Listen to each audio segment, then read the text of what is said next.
தென் மாவட்டங்களில் பெய்த கனமழை காரணமாக நெல்லை, தூத்துக்குடி, கன்னியாகுமரி மாவட்டங்கள் வெள்ளத்தில் தத்தளித்து வருகிறது. மீட்புப் பணிகள் ஒருபுறம் நடைபெற்று வரும் நிலையில் முதலமைச்சர் ஸ்டாலின் இண்டி கூட்டணி கட்சிகளின் ஆலோசனை கூட்டத்தில் பங்கேற்க டெல்லி சென்றுள்ளார்.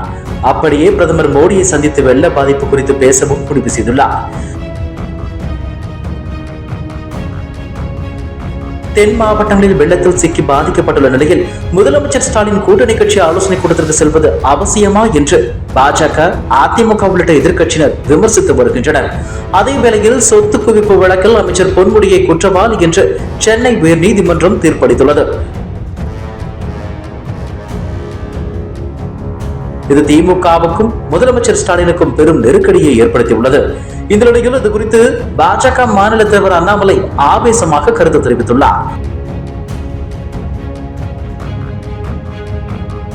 இது தொடர்பாக அவர் எக்ஸ் தளத்தில் வெளியிட்டுள்ள பதிவில், ஊழலை மட்டுமே தனது அரசியல் பிழைப்பாக கொண்டு எதிர்ப்பு குரல்களை அதிகார பலத்தின் மூலம் அடக்கிய ஒரு போலியான சித்தாந்தம் இன்று சீட்டுக்கட்டு போல சரிந்து விழுந்து கொண்டிருக்கிறது.